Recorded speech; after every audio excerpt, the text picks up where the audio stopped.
What's good, everyone? This is Quad B, otherwise known as BBBB, otherwise known as Bamboozled Black Baby Boomer, here coming at you,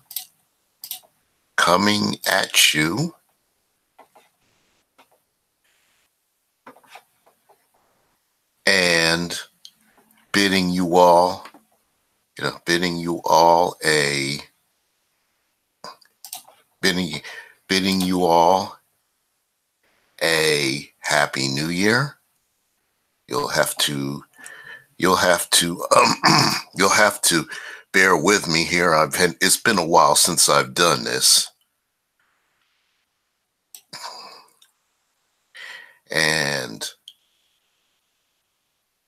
so I am coming at you. Let's see. I'm coming at you.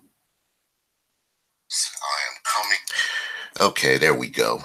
I'm coming at you from the Philadelphia area. Having relocated from the DC area to this area. And once again, it's 12:30 a.m. on the East Coast of the United States. It is now January 1st, 2019. And again, I bid you all a very happy new year. But one of the reasons I'm on so early and on New Year's Day is I do recall back, I did a live stream in July where I mentioned a renowned scholar of Pan-African studies named Henrik Clarke, Dr. John Henrik Clarke. And the reason I bring him up is today, New Year's Day, is his birthday. That's right. Happy birthday to Dr. John Henrik Clarke, a renowned scholar of Pan-Africanism. And just wanted to tell you a little bit about him if you didn't know. Today would be his 103rd birthday. He was born on January 1st, 1915. So, what can I say? He was a New Year's baby. Okay. But anyway, the reason that I am doing this is I wanted to tell you a little bit about him, a little bit about the gentleman, from the hardworking editors at Wikipedia. And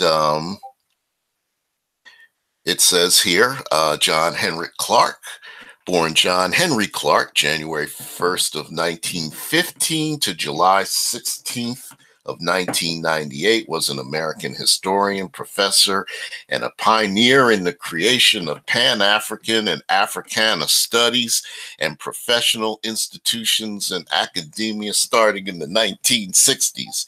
Under his early life and education, he was born John Henry Clarke on January 1st, 1915 in Union Springs, Alabama, the youngest child of John, a sharecropper, and Willie Ella Mays Clarke, a washerwoman who passed in 1922.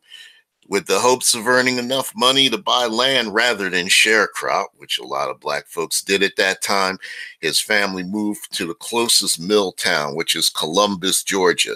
Counter to his mother's wishes for him to become a farmer, Clarke left Georgia in 1933 by freight train and went to Harlem, New York as part of the great migration of rural black folk out of the South to northern cities. There he pursued scholarship and activism. He renamed himself as John Henrik, Henrik, after the rebel Norwegian playwright Henrik Ibsen, and added an E to his surname, spelling it as Clarke, Clarke. And under positions in academia, Dr. Clarke was a professor of Black and Puerto Rican Studies at Hunter College of the City University of New York from 1969 to 1986, where he served as founding chairman of the department. And Hold on. Wait, I'm sorry. Let me do one little thing here. Okay. Um, just wanted to see if just wanted to see if anybody was on. If anybody happened to be on. No? Okay. Do I have any listeners? Oh, you know what? This is actually unlisted, but that's okay. I'm going to let's see. This is actually unlisted. So anyhow, let's go back. Let's just go back. Okay. Um by As I said, Dr. Clarke was a professor of Black and Puerto Rican studies at Hunter College at the City University of New York from 1969 to 1986, where he served as founding chairman of the department. He was also the Carter G. Woodson Distinguished Visiting Professor of African History at Cornell University's Africana Studies and Research Center. Additionally, in 1968, he founded his African Heritage Studies Association and the Black Caucus of the African Studies Association. Okay. Let's see. Let's do something here real quick.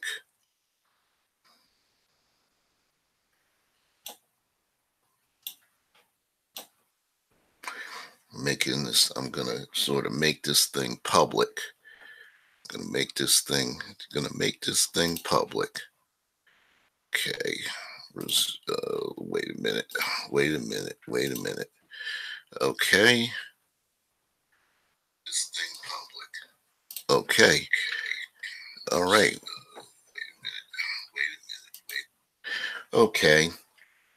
So okay, I think we're live now. It's been a while since I messed with YouTube. In its obituary of Clarke, the New York Times noted that the activist's ascension to professor emeritus at Hunter College was unusual without the benefit of a high school diploma, let alone a PhD. It acknowledged that nobody said Professor Clarke wasn't an academic original. In 1994, Clarke earned a doctorate from the non-accredited Pacific Western University. Who cares about accreditation? Now California Miramar University in Los Angeles, having earned a bachelor's degree there in 1992. Over his career, by the 1920s, the Great Migration and demographic changes had led to a concentration of African Americans living in Harlem. A synergy have developed among the artists, writers, and musicians, and many figured in the Harlem Renaissance. They began to develop supporting structures of study groups and informal workshops to develop newcomers and young people. Arriving in Harlem at the age of 18 in 1933, Clarke developed as a writer and lecturer during the Great Depression years, and he joined study circles such as the Harlem History Club and the Harlem Writers Workshop. He studied intermittently at New York University, Columbia University, Hunter College, the New School of Social Research, and the League for Professional Writers. He was an autodidact whose mentors included the scholar Arturo Alfonso Schomburg. So let's drop down. He became prominent during the Black Power movement in the 1960s, which began to advocate a kind of Black nationalism. Dr. Clarke advocated for studies of the African American experience and the place of Africans in world history. He challenged the views of academic historians and helped shift the way African history was studied and taught. Clarke was a scholar devoted to redressing what he saw as a systematic and racist suppression and distortion of African history by traditional scholars. He accused his detractors of having Eurocentric views.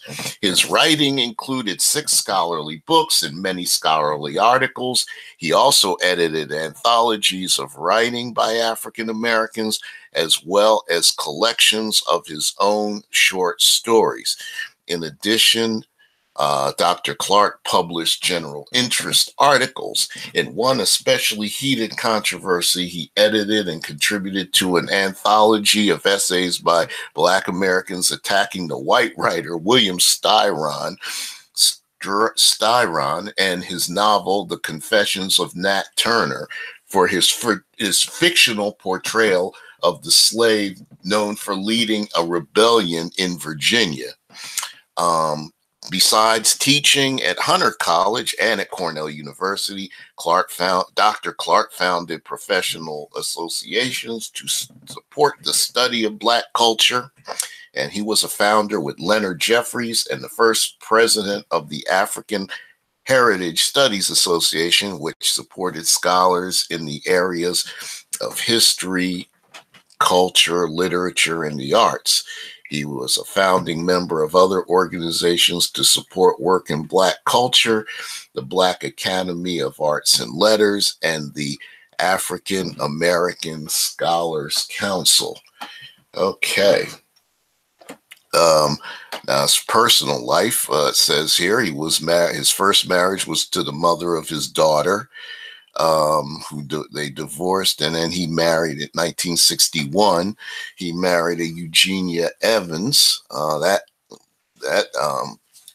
union ended in divorce, and then Dr. Clarke in 1997 married a Sybil Williams.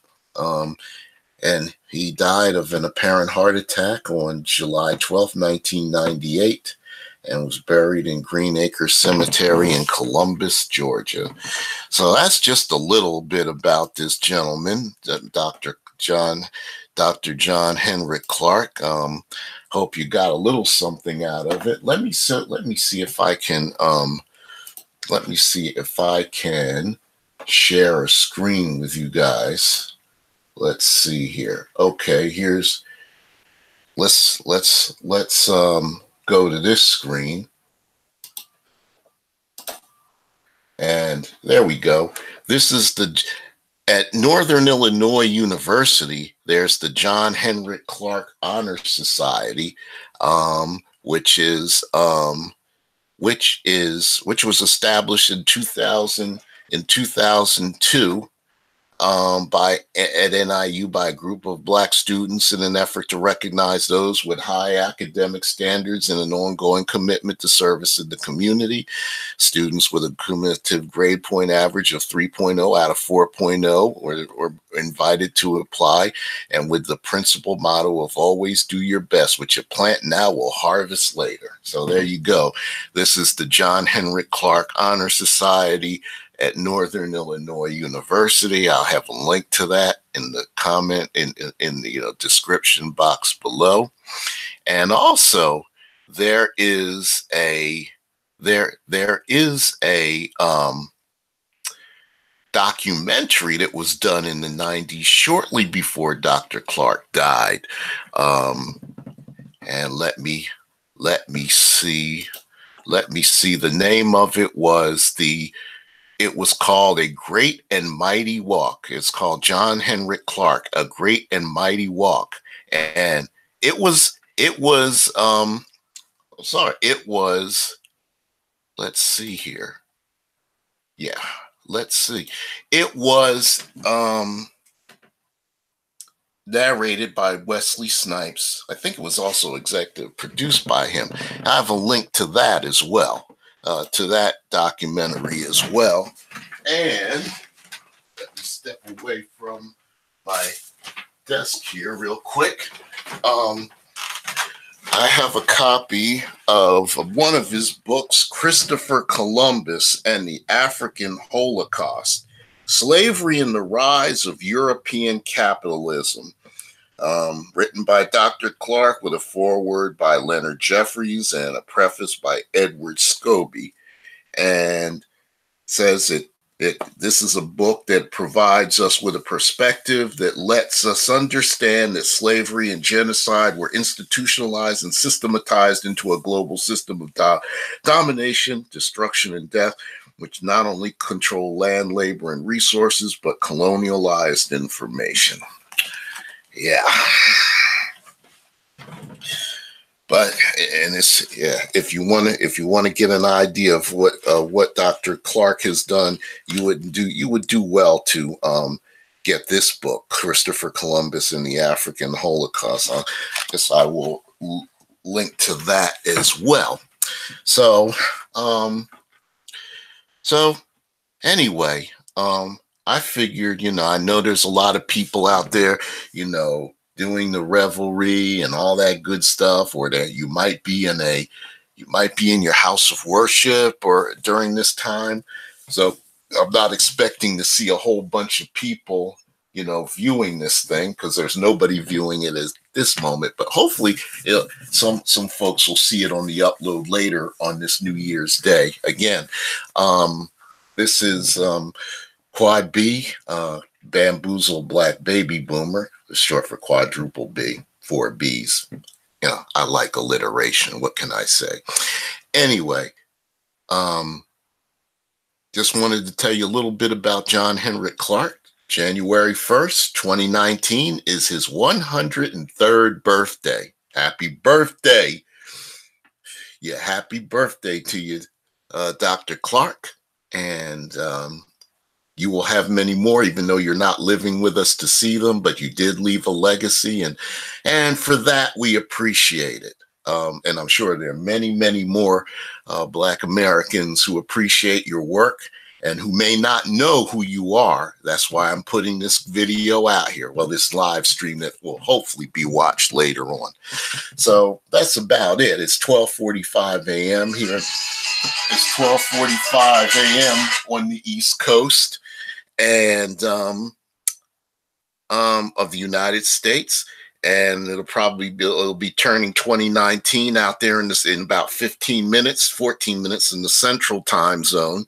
So to all of you guys listening, who will be listening, I want to wish y'all a happy and prosperous 2019. And keep in mind some of our unsung heroes, our heroes who again, I didn't know who this guy, who Dr. Clarke was until a few years ago. I had no idea. So I'm putting it out there. You can do your own research, and I will link to some resources to help you learn more about this great gentleman. So anyway, y'all take care. And as I always say, this is Bamboozle Black Baby Boomer. If you want to subscribe, please do. You want to contribute a little something, please do. You'll see links at the bottom. And as I always say, this is Bamboozle Black Baby Boomer saying peace, deuces, and God bless. And we will holler at y'all later. Peace.